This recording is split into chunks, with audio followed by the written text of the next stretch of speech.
What's up, guys? It's me, Zeb, here on Zeb's Corner, and today we're going to be going over something audio-wise. Is going to be covering how to make your lower end subs a little bit more whiffy or spread or whatever you want to call it.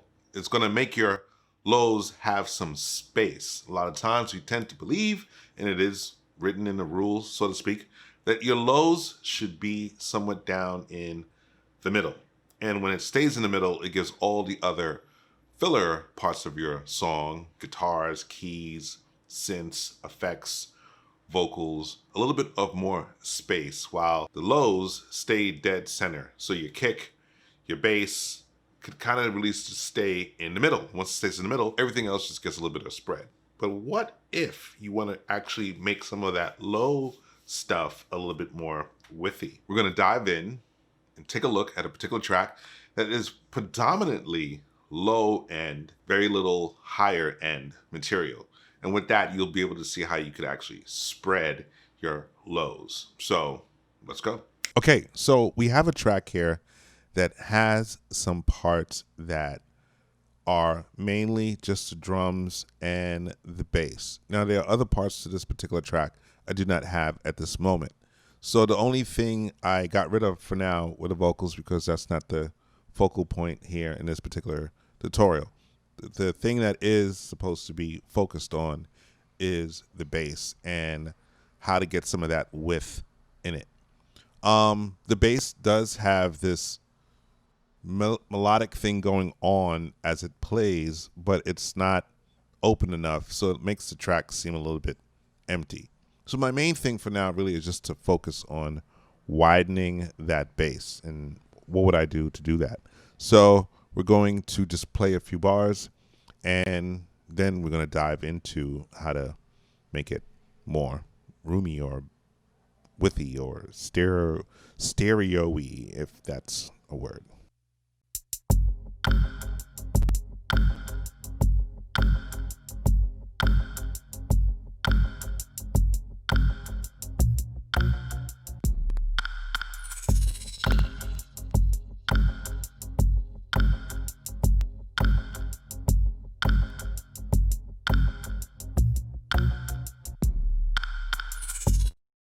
All right, so that's pretty much it. So this is the bass, the one that's in yellow, and let's do that, and let's actually just do this here.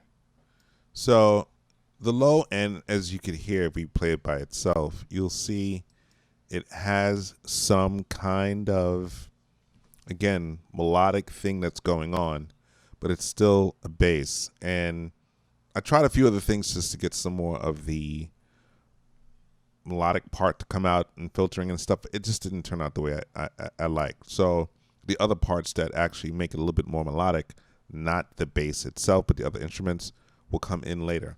But the main focus is to still kind of make that bass pronounced and pronounced through space. So we're going to listen to the bass by itself.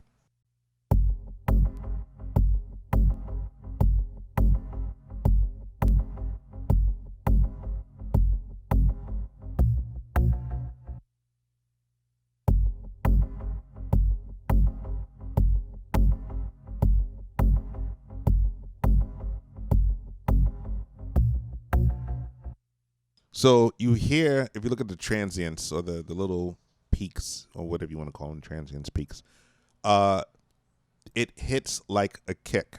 So it's really interesting because this kick here is a little bit lower. I asked the artist to actually make the kick a little bit more gritty, but it's a very boomy kick. And I personally did not want to really do any more work on replacing the kick sound. So there were parts where the kick wasn't hitting on the hits of the bass, so it made a very weird clipping sound. And so the other way to fix that would, of course, would have been to edit every hit. Too much work. So I reduced a lot of the kick hits and just let the bass be the kick in itself, as well as the leading instrument, because it is the leading instrument. So we really just want to make some of that room come alive. So I have this low air plugin by Waves actually being the only thing that actually gives it life and bust to it. It's got a compressor here. I had it side chained. I think I might change that since the kick and it are no longer living together within that same space, so they don't have to fight for, they don't have to compete for attention. So I'm going to take that off. And I think I had this one on as well. Oh, no, I guess I didn't. All right, so that's off now, so we don't need that any longer. And the main thing that really gives it life is chorus. So we're going to turn this on. I think this is a basic chorus by Pro Tools, a stock plugin. Can't go wrong with it. And take a listen to it with it on, and then we're going to bypass it, and you're going to hear the difference with it off.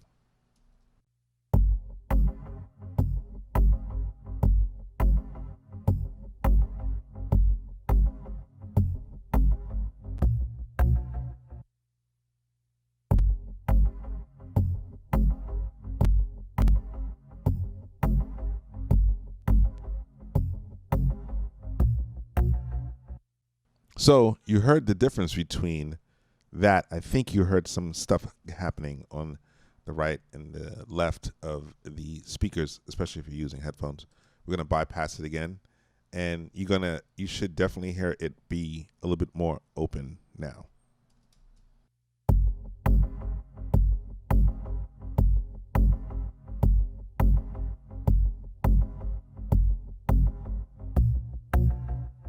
All right, so off and on while I go as this particular bass note plays, and you should definitely hear the open and the openness of what the chorus is doing versus with it off.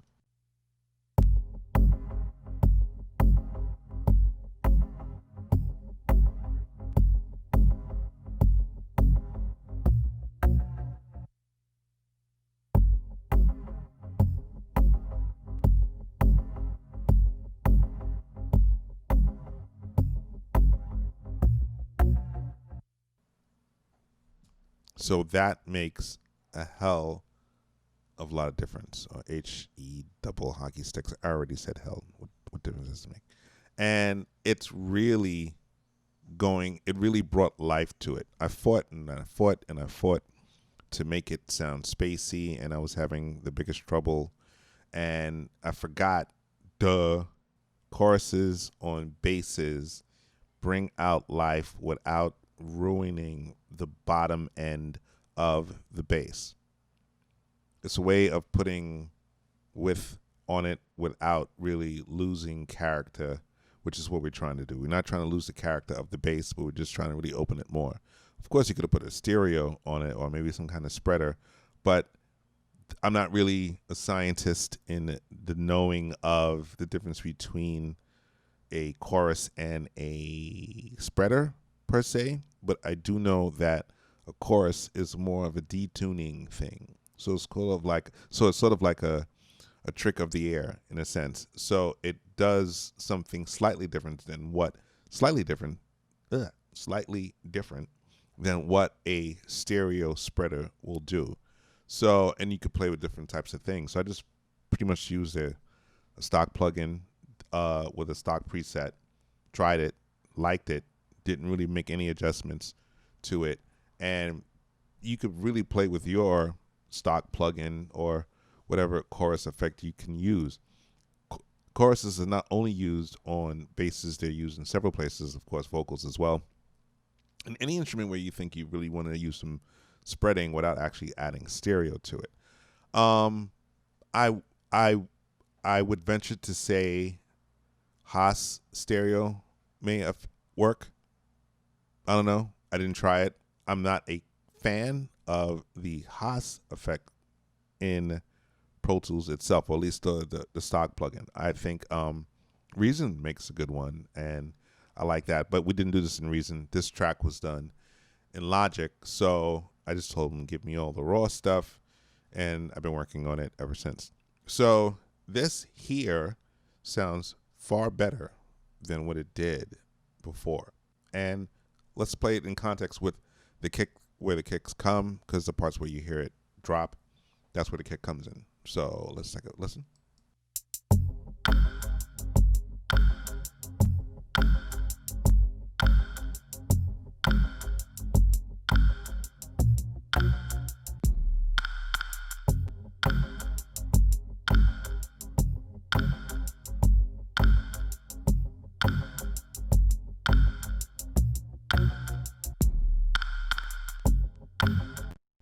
So now, pretty much what you hear with the kick and the clapping, I mean, not the clap, the rim, that's pretty much it.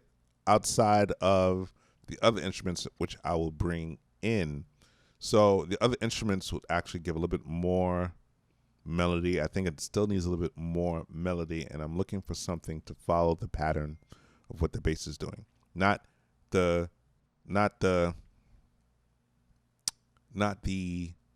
boom, boom. I'm looking for the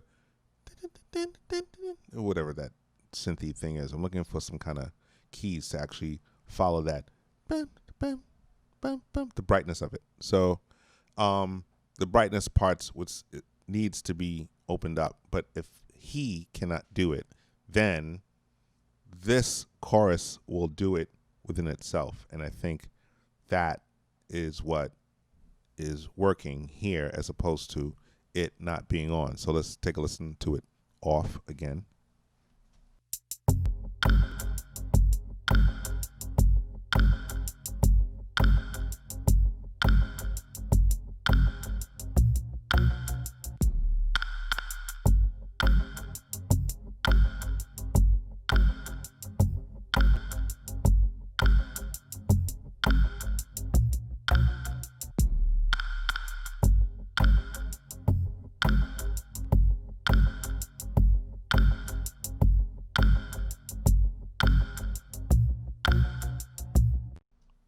So you kind of get what it is that we're doing, or what it is that I'm doing. I don't know why this is saying 89.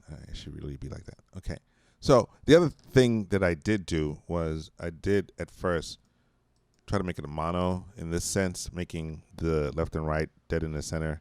It took away the space from it without the chorus. So I put it back, and I didn't make it a mono track, which I could have done. That would have taken the width out of it as well, because that whatever those high parts on it are what's giving the track somewhat of a melody. So I left it in there, and the only thing that needed more of was more space. And it was driving me crazy earlier, because I'm like, I want to hear more of those melodic parts of it, but the filtering trick didn't work, and it just didn't sound right. So the chorus worked. So if ever you're doing something where you're looking to open your bass a little bit more, consider reaching for a chorus. I'm sure there's several different choruses by several different makers, and any one of them will work. It's just a slight thing that opens it up a little bit. We don't want to make it seem like it's wide, super wide, because low ends don't really need to be that wide. You just need a little bit of width, so it could be a little bit more pronounced and stick out. With the vocals that were there that I don't have in this particular thing here, it actually even opens up more, because then you could hear him, and he doesn't compete with the bass, or the bass doesn't overpower him. So it gives it life, and it makes the minimal instruments that are there not seem so minimal, because, he's kind of active around it. I think more melody would still make more sense, but with him on it, it actually kind of gives it a little bit of something. So that's it. Chorus. Use choruses on your bass to give it a little bit more life. Hope you like what I had to give you here today on Zeb's Corner. Hit the like, hit the subscribe, hit the little belly thing, let you guys know I'm coming with stuff when I'm coming with stuff. Leave some comments, ask me some questions. I'm here to answer you. That's what I'm here for. And let's just be continuously creative as much as we can possibly be. And until, whenever I decide to show up. Hopefully, when I show up again, I will not be in this t-shirt. I've been in this t-shirt at least 3 videos, and I just like this t-shirt. It's like your, your typical dad's t-shirt. So you'll never see me in this t-shirt again. At least I don't think so.